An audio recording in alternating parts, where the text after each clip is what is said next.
안녕하세요. 지독한 돈벌레를 떼놓고 이제야 숨통이 트인 60대 후반 여자입니다. 저는 인생을 살면서 어떤 사람과 사는지 이렇게 중요하다는 걸 뒤늦게 깨달았어요. 왜냐하면 70년 가까운 인생을 살면서 이렇게 지독하고 혀를 내두를 만큼 인성이 바닥까지 난 사람은 처음이었거든요.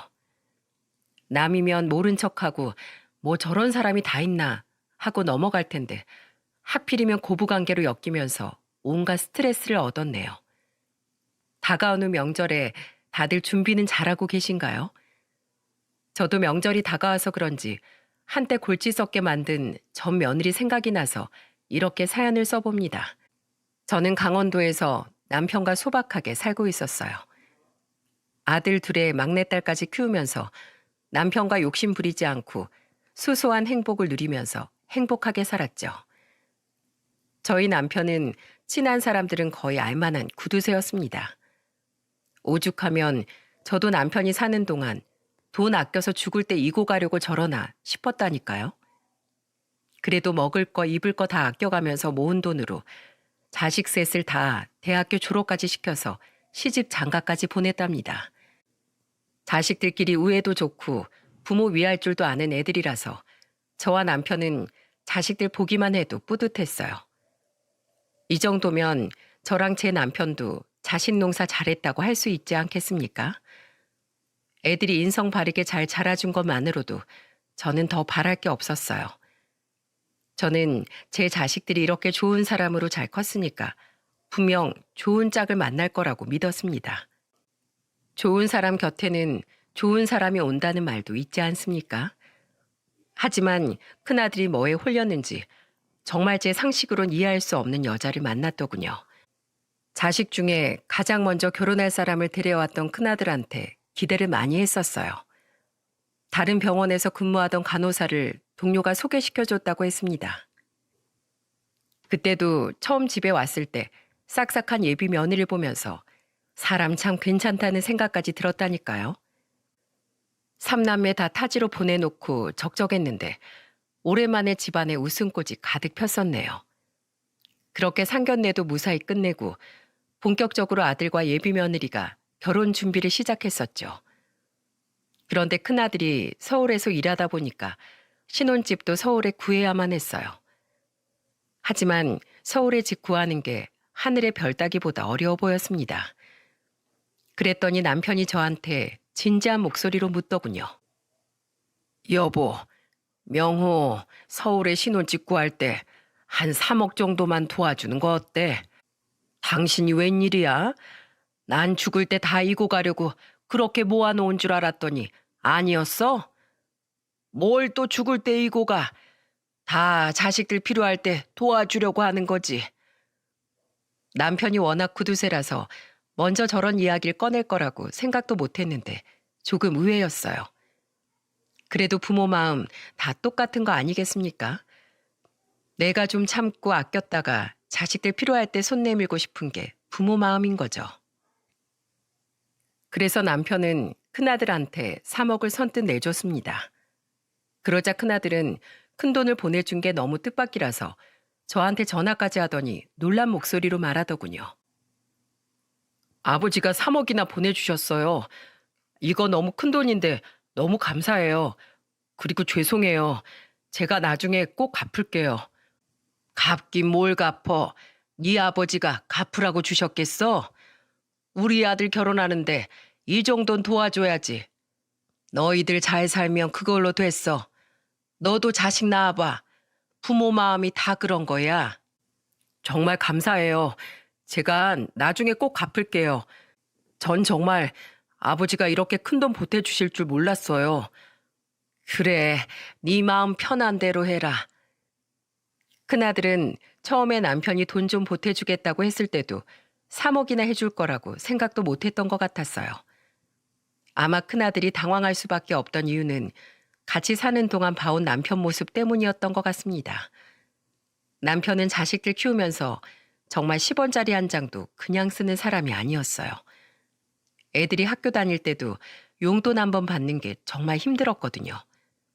한 번은 막내딸이 학원에 다니면서 성적이 떨어졌던 적이 있었는데 그때 남편이 딸을 앉혀놓고 다그치듯 혼을 내며 말했어요. 네가 학원 다니고 싶다고 해서 보내줬더니 왜 성적이 떨어진 거야? 너 학원에 공부하러 가는 거야? 아니면 친구 만나러 가는 거야? 공부하러 간 건데 이번에 시험이 어려웠어요.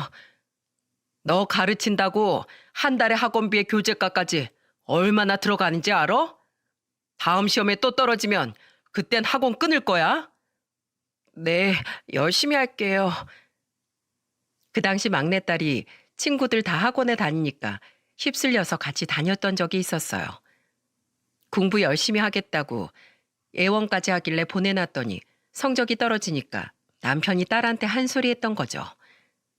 그만큼 본인이 자식한테 돈을 아끼는 사람은 아니었지만 자식들이 도움이 되는 방향으로만 금전적인 도움을 주려고 했어요.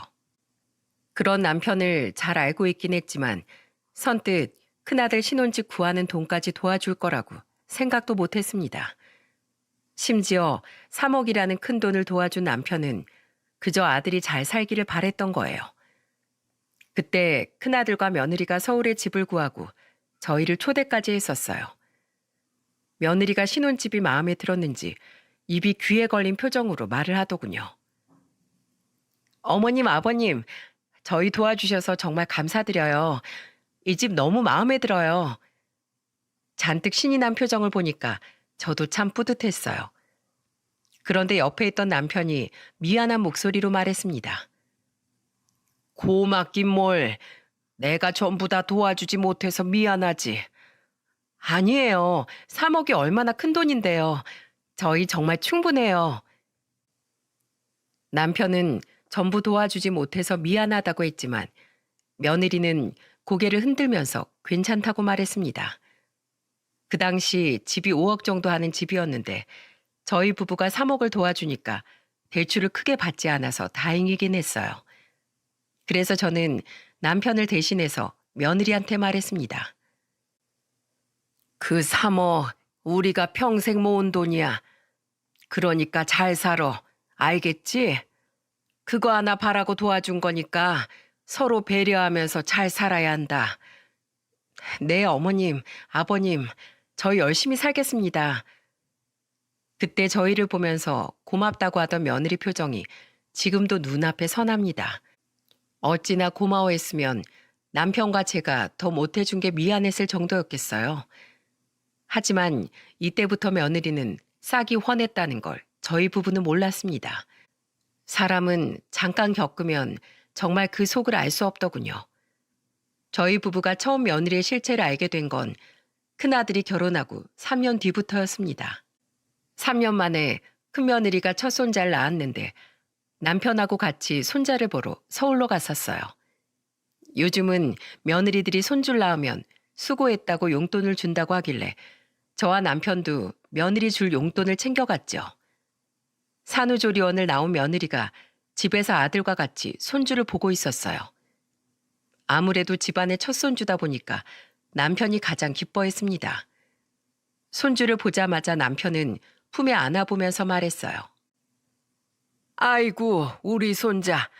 누굴 닮아서 이렇게 인물이 훤할꼬. 어려서부터 아주 눈, 코, 입이 훤하네. 우리 아들 닮았나? 아니면 우리 며느리를 닮았나? 남편은 손주를 안아보고 기쁜지 손자를 이리저리 살펴보더군요.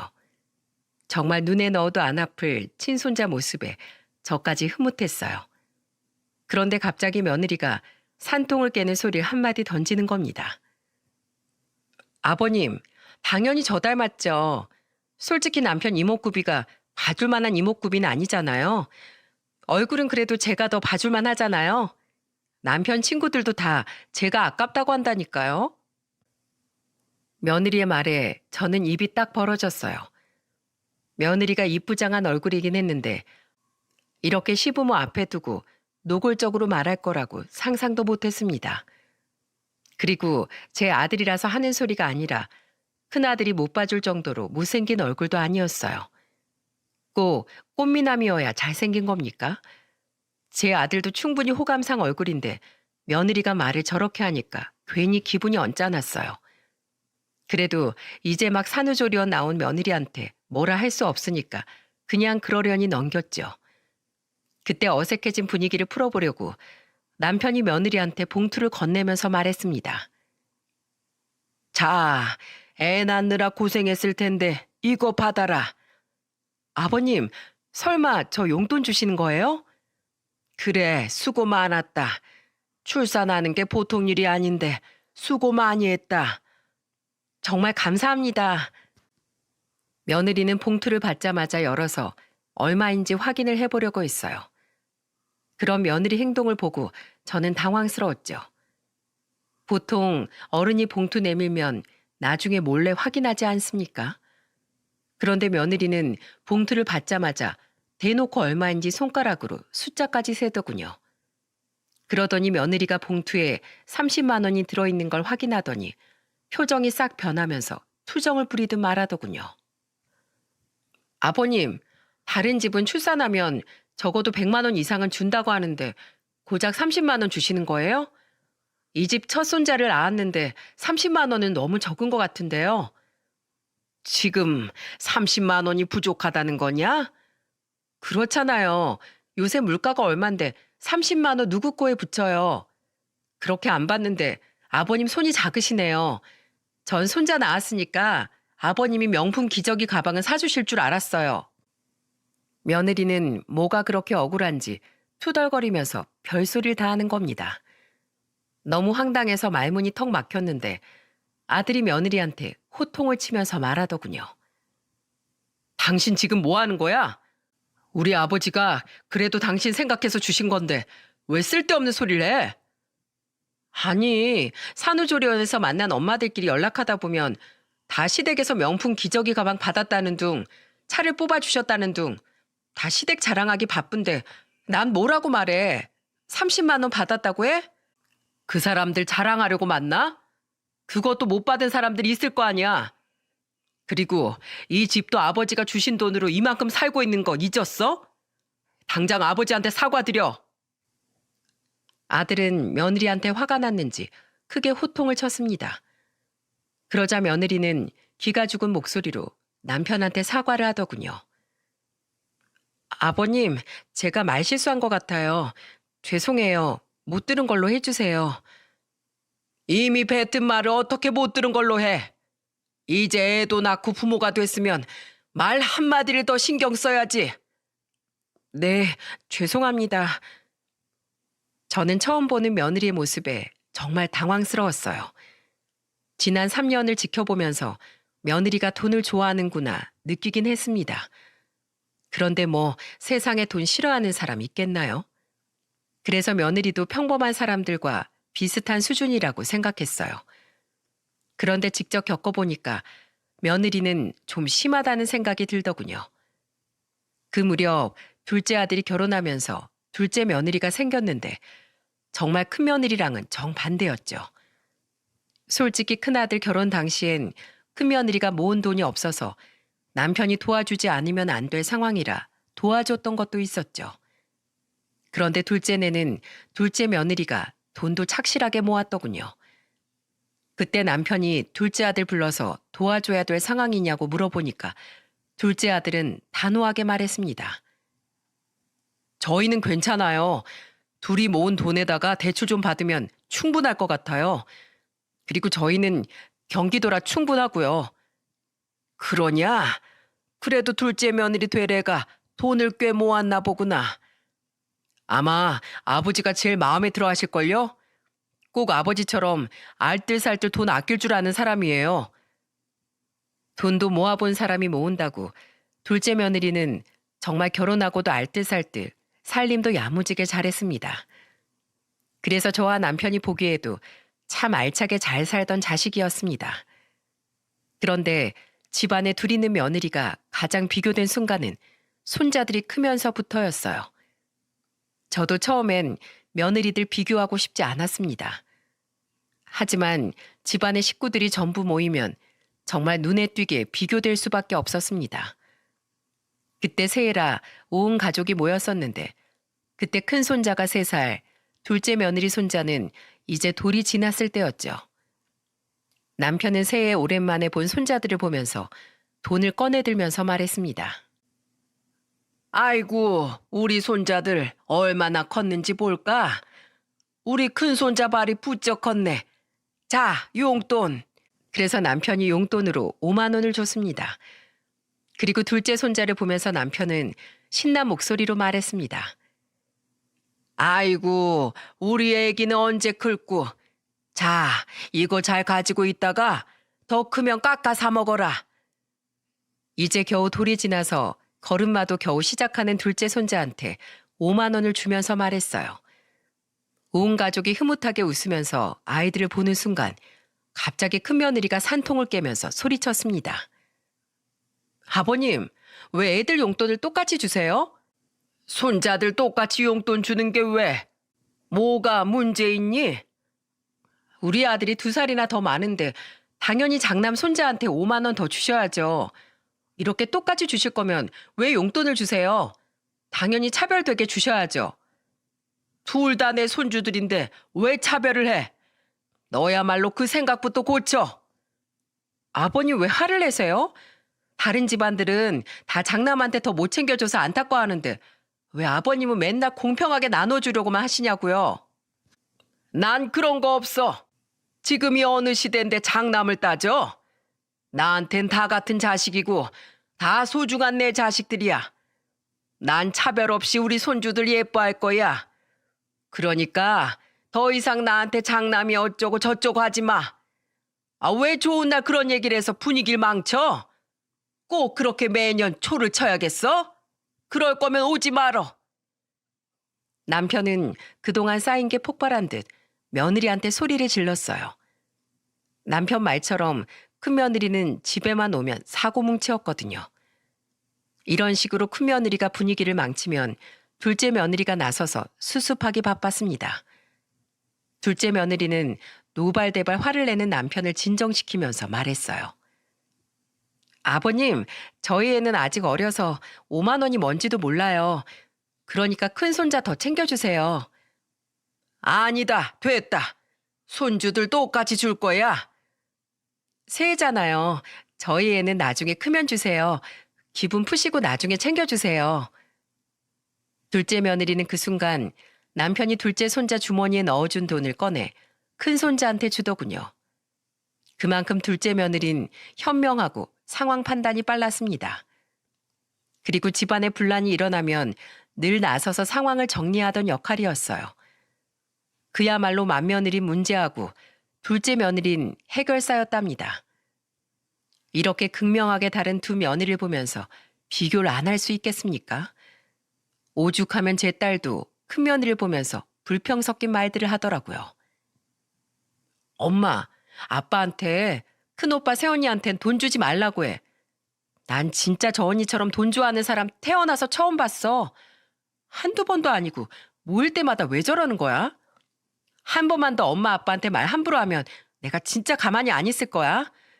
난 시집 가면 절대 저렇게 안 할 것 같은데 대체 무슨 깡으로 저러고 살까? 결혼을 앞둔 딸도 혀를 차면서 말할 만큼 큰며느리 행동은 이해가 안 갔어요. 정말 매년 식구들만 모였다 하면 큰며느리의 충격적인 말에 다들 어리 나갈 정도였습니다. 특히 남편이 제일 스트레스를 받고 힘들어할 만큼 큰아들한테 신경을 많이 썼어요. 아무래도 아들이다 보니 힘든 일이 있어도 부모한테 쉽게 털어놓지 않아 속이 타들어갔습니다. 그렇게 시간이 8년이 지났을 즈음 큰 사고가 터지고 말았어요. 새벽부터 늦은 저녁까지 일하고 집에 오던 남편이 졸음운전으로 교통사고가 난 겁니다. 하루 종일 일하다 보니까 졸음을 이기지 못한 남편이 전봇대를 들이받고 허망하게 세상을 떠났어요. 자식들은 물론이고 저도 정말 황망하고 힘들었어요. 처음엔 너무 놀라 이 모든 게 꿈인 줄로만 알았습니다. 하지만 응급실에 실려온 남편 얼굴을 확인한 순간 저는 절망적이었어요. 항상 우리 가족들만 생각하고 평생을 구두쇠처럼 살던 남편인데 이렇게 쉽게 떠난다는 게 어이가 없었습니다. 장례식장에서 전 바닥을 치면서 목 놓아 울었어요. 이 사람아, 이렇게 가려고 그 세월을 다 가족들한테만 헌신하고 산 거야? 마음 편하게 여행도 제대로 못 가본 사람이 이렇게 가면 어떡해? 난 어떻게 살라고 이렇게 가는 거야? 이 사람아. 저는 남편 영정 사진을 보면서 절규에 가까운 오열을 했습니다. 둘째 며느리가 절 진정시키려고 품에 안아주기도 했어요. 하지만 남편이 떠난 현실을 인정하고 받아들이는 게 정말 어려웠습니다. 저는 장례식 내내 제 가슴팍을 내려치면서 우는 거 말고 할 수 있는 게 없었어요. 그렇게라도 해야 떠난 남편을 보내줄 수 있을 것 같아 목 놓아 울었습니다. 하지만 한평생 서로만 믿고 살아왔는데 쉽게 보낼 수 있었겠습니까? 장례가 끝나고 집에 왔는데 곳곳에 남겨진 남편 흔적을 보면서 정말 믿기지 않았어요. 심지어 삼남매 모두 결혼하고 난 뒤라서 정말 저 혼자 남게 된 거예요. 온 가족이 살아온 강원도 집에서 이제는 혼자 남은 생을 보내야 한다는 게 절망스러웠습니다. 시간이 지날수록 남편이 잊혀지는 게 아니라 빈자리가 더 크게 느껴졌어요. 그리고 점점 혼자 있는 게 두렵고 무서웠습니다. 심지어 자다 보면 꿈에 남편이 나타나기도 했어요.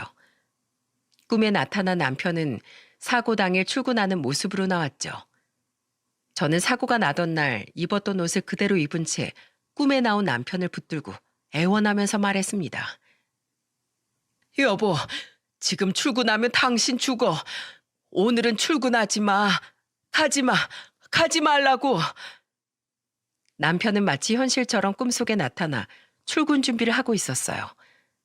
저는 그런 남편을 붙들고 가지 말라고 애원하다가 눈물을 흘리면서 꿈에서 깨기도 했습니다. 그때는 차라리 남편을 따라 가고 싶을 정도로 괴로움과 우울증에 빠져 있었습니다. 결국 정신적 스트레스로 병까지 생긴 전 강원도 읍내에 있는 병원에 입원을 하게 됐어요. 큰아들이 제 소식을 듣고 놀라서 찾아왔더군요. 엄마, 괜찮아요? 살은 또 왜 이렇게 빠지신 거예요? 괜찮어. 바쁜데 뭐하러 왔어? 뭐하러 오긴요. 방금 의사 얘기 들어보니까 밥도 못 드신다면서요. 혈압도 높고 안정을 좀 취해야 한다는데 식사를 제때 챙겨 드셔야죠. 당뇨도 있으신데 굶으면 큰일 나요. 괜찮어. 엄마 조금 자고 일어나면 된다. 엄마, 이는 또 왜 그러세요? 어디 불편하신 거예요? 네 아버지 그렇게 가고 내가 너무 신경을 많이 썼는지 관리를 못했어. 제가 치과 가서 치료 받으라고 했잖아요. 치아가 그렇게 아픈데 음식은 어떻게 드시려고요? 퇴원하면 서울로 가서 제대로 좀 검사도 받아봐요. 그리고 당분간 저희 집에서 같이 지내요. 엄마 이렇게 계시는 거 보고 제가 어떻게 그냥 가요? 오로지 제 걱정뿐인 큰아들을 보면서 저도 모르게 울컥했어요. 그동안 혼자 있다는 두려움과 외로움에 심적으로 많이 힘들었거든요. 그래서 큰아들 손을 잡고 울면서 말했습니다. 네 아버지 있을 때 몰랐는데 너희들 빈자리가 크구나. 세상에 혼자 남겨진 기분이 너무 무서웠어. 이렇게 힘들 줄 몰랐다. 그 집에서 너희들이랑 네 아버지랑 얼마나 오래 살았는지 다 알잖아. 엄마, 안 되겠어요. 퇴원하고 바로 서울로 같이 올라가요. 지금 혼자 계시면 병만 더 키울 것 같아요. 큰아들은 제가 걱정됐는지 같이 서울로 가자고 말하더군요. 그리고 아들이 의사와 상담을 하고 바로 퇴원 수속을 한 뒤에 서울로 올라가게 됐습니다. 그런데 그때 아들과 같이 서울로 가니까 며느리가 절 보자마자 귀신을 본 것처럼 말하더군요. 여보, 뭐야? 뭐긴 뭐야? 당신 왜 전화 안 받아? 내가 몇 통이나 했는 줄 알아? 나 자고 있었지. 근데 어머님은 왜 여기 계셔? 그리고 저 집은 뭐야? 우리 엄마 당분간 여기서 지낼 거야. 뭐라고? 나한테 한마디 상의도 없이 뭐 하는 거야? 저는 대놓고 싫은 티를 내면서 인상까지 쓰는 며느리를 보고 당황스러웠어요. 전화를 못 받은 며느리가 당황스러울 순 있다고 생각했지만 이렇게까지 싫어하는 티를 대놓고 낼 줄은 몰랐습니다. 그래서 저도 불편한 티를 내면서 아들 손에 있던 짐을 뺏어들면서 단호하게 말했어요. 됐다. 갈란다. 그러자 아들이 당황스러운 표정으로 다시 제 짐을 뺏어들면서 말하더군요. 왜 그러세요? 건강도 안 좋으시잖아요. 당신 말 똑바로 못해?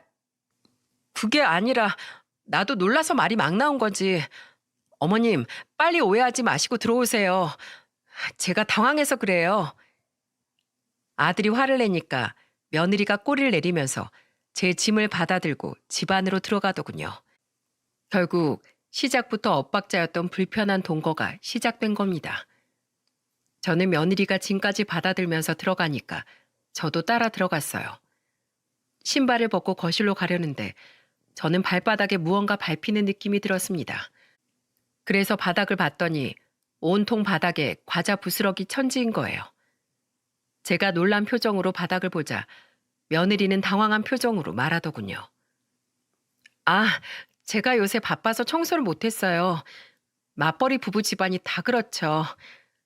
세상에, 바닥도 바닥인데 너 먼지는 닦고 사니?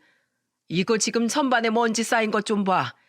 이게 어디 사람 사는 집이야? 오늘 청소하려고 했어요. 우선 앉으세요. 제가 물이라도 가져올게요. 처음에 신혼집 얻고 좋아서 펄쩍 뛰더니 그때는 집골이 아주 말이 아니었어요. 먼지 쌓인 것만 봐도 언제 청소했는지 감이 오지 않습니까?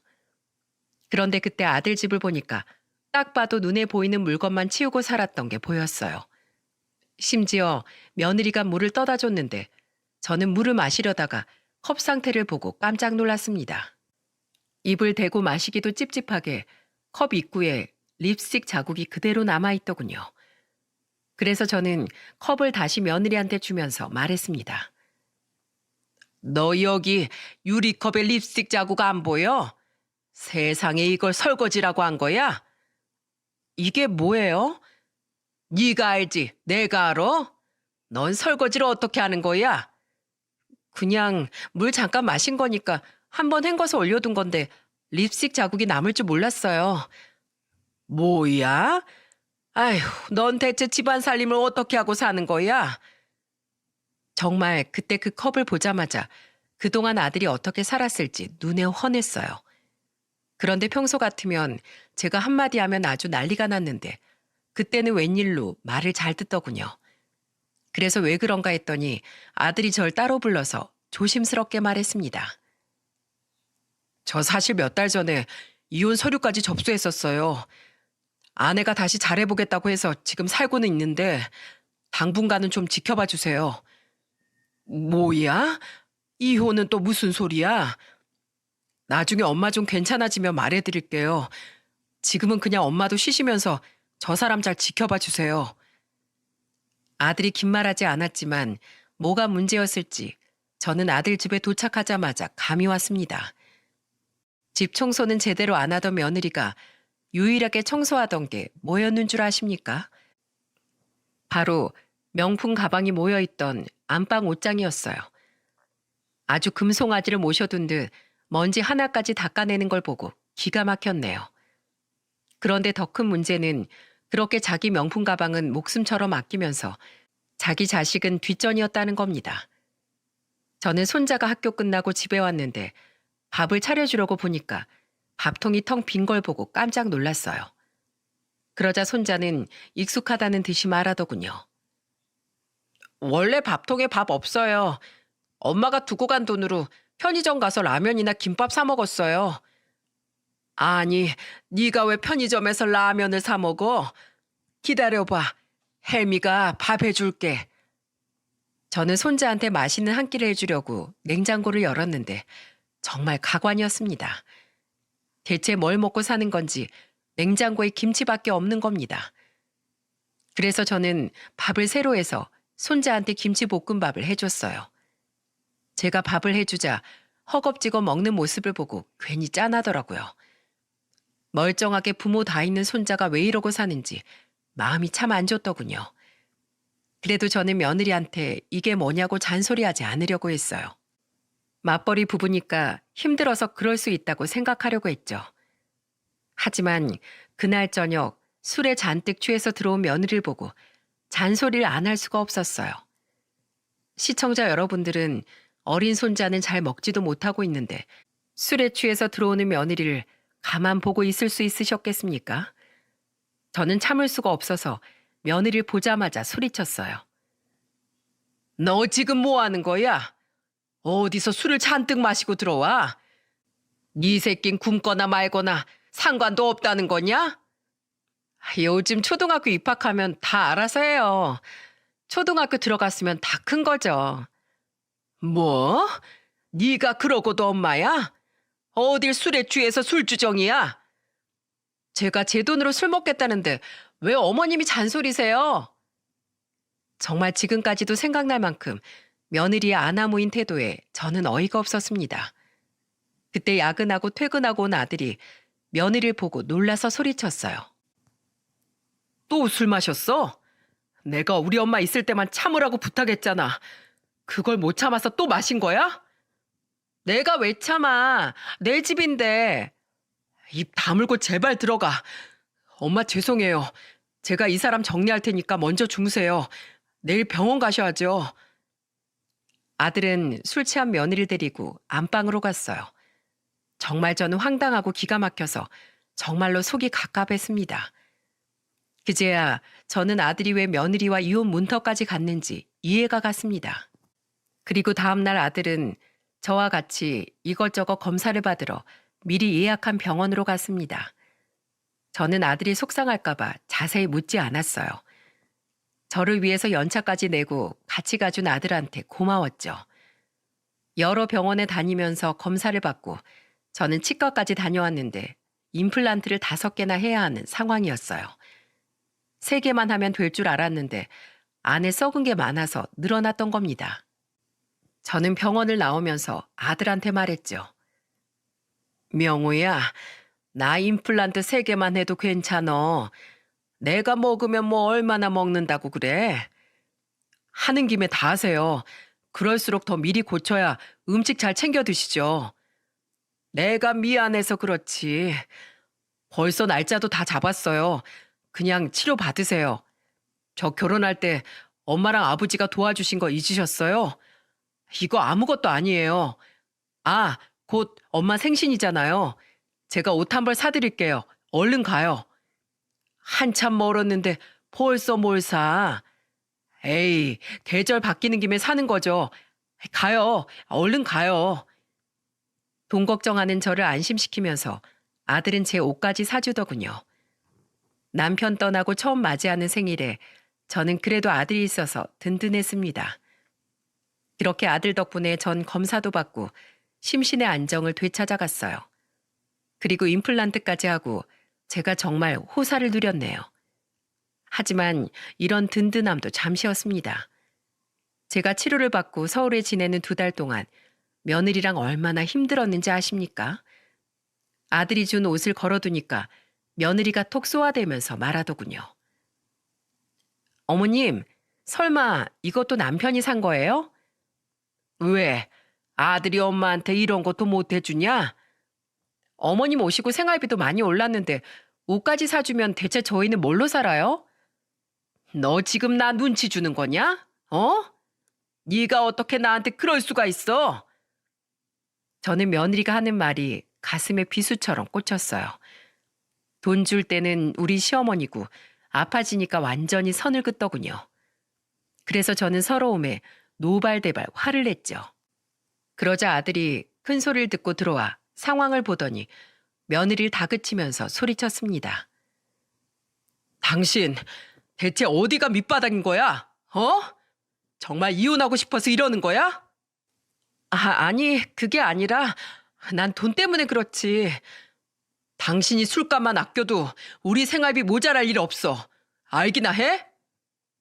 아들이 호통을 치면서 말하자 그제야 며느리는 꼬리를 내리더군요. 대체 이혼할 마음도 없으면서 왜 저렇게 생활하는지 도무지 이해가 안 갔어요. 그런데 정말 언제 터질지 모르던 화상 같은 사이가 터지고만 사건이 있었습니다. 그쯤 제 생일이 다가오고 있었어요. 무슨 일인지 일찍 퇴근한 며느리가 생신상을 차려주겠다고 방에서 기다리라고 하더군요. 그런데 한참 뒤 뭐가 분주하게 움직이는 소리가 들리더니 며느리가 절 불렀어요. 주방으로 가보니까 배달시킨 걸로 보이는 짜장면이 식탁에 있는 게 아니겠습니까? 그러자 며느리는 뻔뻔한 얼굴로 말했습니다. 어머님, 생신 축하드려요. 이게 다 뭐냐? 짜장면이에요. 어머님 오시고 생활비가 너무 많이 들어서 저희 결국 이번 달 생활비 빵꾸 났어요. 어머님 그동안 검사받은 병원비, 임플란트, 백화점에서 산 옷까지 다 얼만 줄 아세요? 그래도 저 며느리 역할하려고 짜장면 시킨 거예요. 생일에 면을 먹어야 오래 산다잖아요. 임플란트도 하시고 병원에서 검사까지 받았는데 오래 사셔야죠. 비아냥거리는 목소리로 말하는 며느리를 보니까 정말 황당했어요. 누가 봐도 이건 한 방 먹이는 거 아닌가요? 그래서 정말 기가 찬 목소리로 며느리를 노려보면서 말했습니다. 넌 시애미가 그렇게 우습게 보이니? 왜요? 짜장면 싫으세요? 그럼 짬뽕 시켜드릴까요? 탕수육은 못 사드려도 짬뽕은 사드릴 수 있어요. 말만 하세요.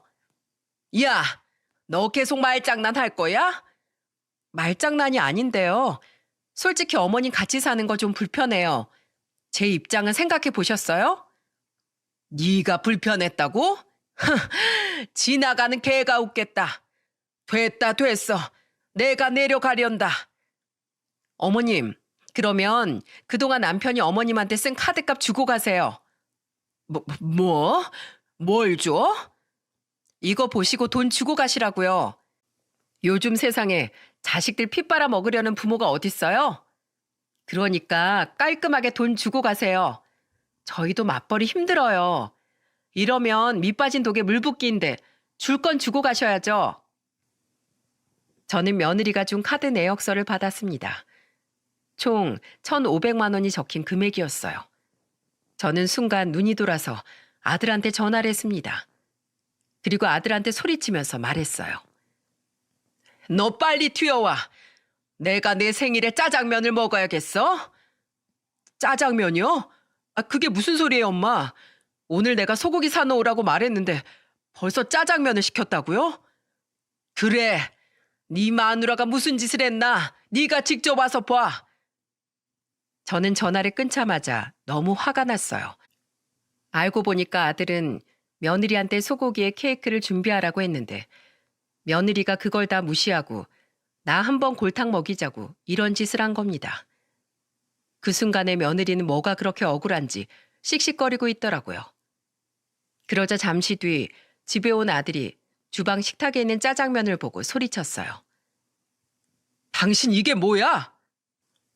뭐긴 뭐야, 짜장면이지. 그동안 돈을 얼마나 썼으면 생활비까지 부족한 건데. 내가 돈 보내줬잖아. 소고기랑 케이크 사라고. 그걸 누구 코에 붙여? 그때 며느리와 아들이 싸우는 걸 보고 있자니 지금 뭐 하는 건가 싶었습니다. 그래서 저는 큰 소리로 두 사람을 말리면서 말했어요. 둘 다 조용히 해. 명호 너 이 집 해줄 때 기억나니? 3억 줄 때 돈 갚겠다고 했었지? 네, 갚는다고 했어요. 그래, 나 그 돈 받아야겠어. 3억 내놔. 제 말에 며느리가 눈이 휘둥그레져서 아들을 붙들고 물었어요. 뭐야? 그 3억을 빌린 거였어? 맞아. 그때 며느리가 아들의 말에 아차하는 표정을 지었습니다. 저는 그 순간을 놓치지 않고 재빠르게 말했습니다. 3억 내놓으면 1,500만 원 이거 줄 테니까 내 돈부터 갚어. 그리고 며느리 너 다시 나 볼 생각하지 마라. 난 너같이 개념 없는 며느리 필요 없다. 알겠어? 어머님, 그게 무슨 소리세요? 한 번 며느리는 영원한 며느리죠. 그리고 제가 소고기랑 케이크 깜짝 파티 해드리려고 사오려고 했어요. 다 필요 없다니까. 너나 사다 먹던지 해라. 그리고 당장 3억 내놔. 어머님 안 돼요. 그 돈 갚으려면 이 집 담보로 대출받아야 하는데 그럼 집 절반이 날아간다고요. 이제 집값 겨우 올랐는데 왜 그러세요? 치사하게 줬다 뺏는 게 어딨어요.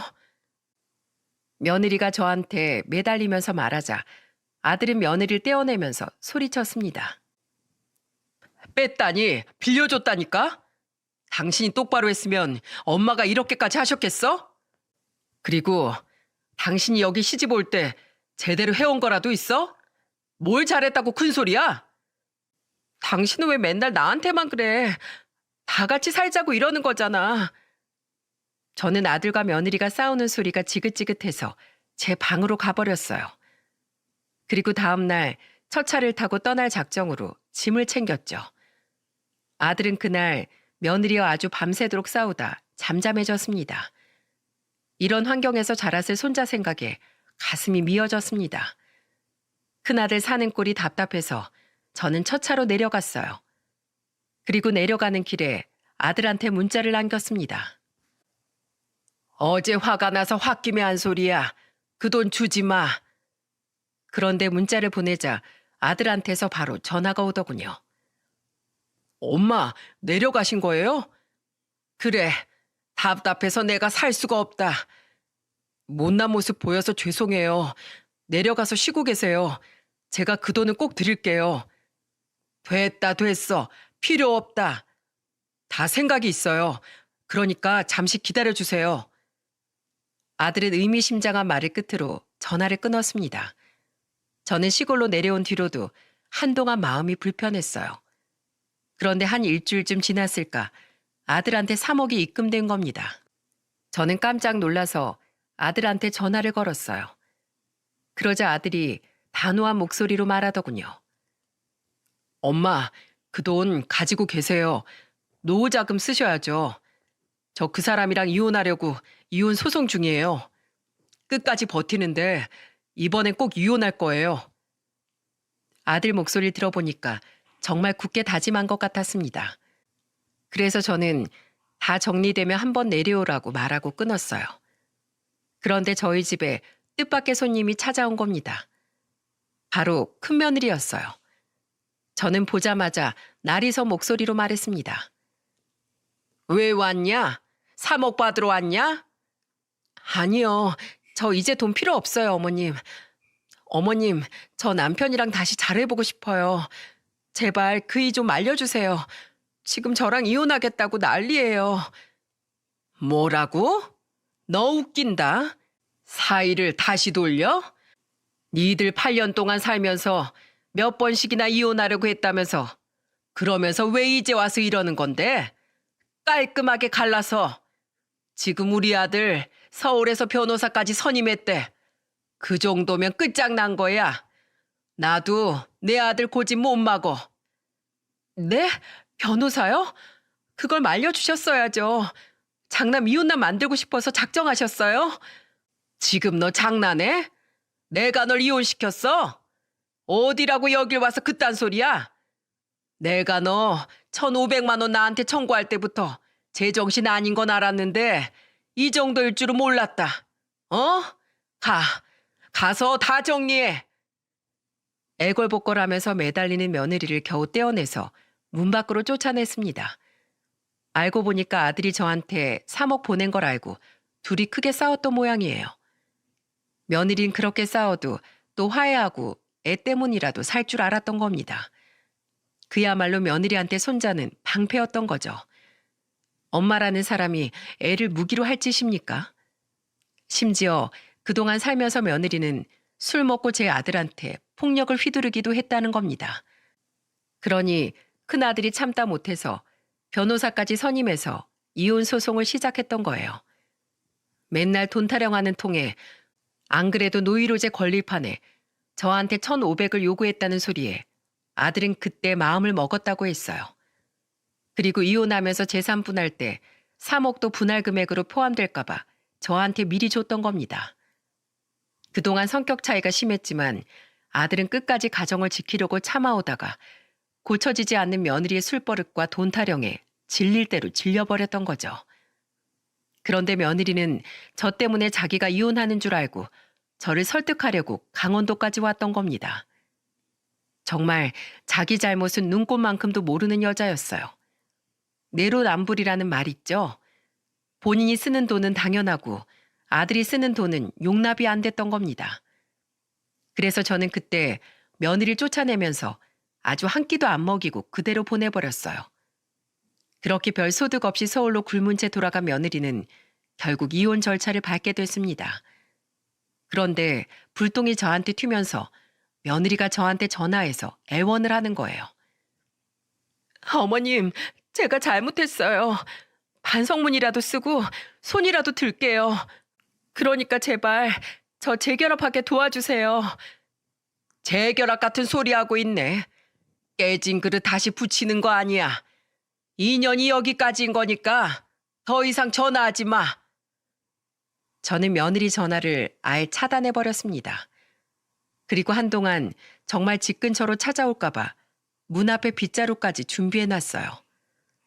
그런데 이혼하면서 손자가 상처받게 될까봐 가장 걱정이었는데 오히려 더 잘 지내는 거 있죠? 주말에 큰아들이랑 같이 종종 내려오는데 손자는 전보다 더 밝은 모습으로 지낸답니다. 그나마 손자가 초등학생이라서 큰아들이 회사 다니면서 키우기 무리가 없답니다. 그 엄마라는 인간은 이혼하자마자 더 이상 재결합은 물 건너갔다고 생각한 건지 손자를 거들떠도 안 보고 살아요. 아마 평생 가도 저렇게 한심하게 살 게 뻔한 여자였습니다. 그래서 한동안 아들네 집에 가서 제가 밥도 해주면서 지내기도 했어요. 시골집하고 아들집을 왔다 갔다 하면서 지내다 보니 손자가 저를 잘 따른답니다. 그 후 아들한테 받은 3억은 다시 아들한테 돌려줬네요. 은행에서 대출받은 돈이었기에 얼른 갚으라고 했어요. 끝까지 안 받겠다고 하는 통에 겨우 대출금을 다 갚았네요. 돈이야 있다가도 없고 없다가도 있는 게 돈 아니겠습니까? 3억이라는 큰 돈이 중요했던 게 아니라 두 사람 간의 의리가 중요하다고 생각했어요. 시간이 지나면 결국 부부 사이에는 돈보다 의리와 신뢰가 남는 거잖아요. 그런데 그런 작은 신뢰는 은행에 넣어둔 돈에 이자가 조금씩 붙듯이 평소 일상에서 쌓아가는 건데 큰아들 부부는 그렇지 못했던 것 같습니다. 결국 부부 사이에 가장 중요한 건 돈이 아니라 신뢰예요. 그동안 며느리가 큰아들과 잘 지냈다면 돈 앞에서 무너질 일은 없었다고 생각해요. 사람 나고 돈 났지 돈 나고 사람 난 것도 아닌데 돈에 지배받는 생활은 위험하다는 걸 이번에 깨달았네요. 없으면 없는 대로, 있으면 또 있는 대로 행복을 찾아갔으면 좋겠습니다. 이번 추석 때 온 가족이 다 모일 텐데 오랜만에 보는 만큼 돈 얘기 말고 사람 사는 이야기를 더 많이 나누면 좋겠네요. 연봉이 얼마니, 나이가 몇 살이니 같은 숫자 이야기는 빼고 우리 그동안 어떻게 지냈는지 안부 물으면서 즐거운 연휴를 보내는 건 어떨까요? 제가 사연을 보낸 것도 돈의 노예가 되면 파국이라는 걸 꼭 알려드리고 싶었네요. 이걸 계기로 큰아들과 저희 손자가 한층 더 성장했길 바라면서 여러분들의 많은 응원 부탁드릴게요. 감사합니다.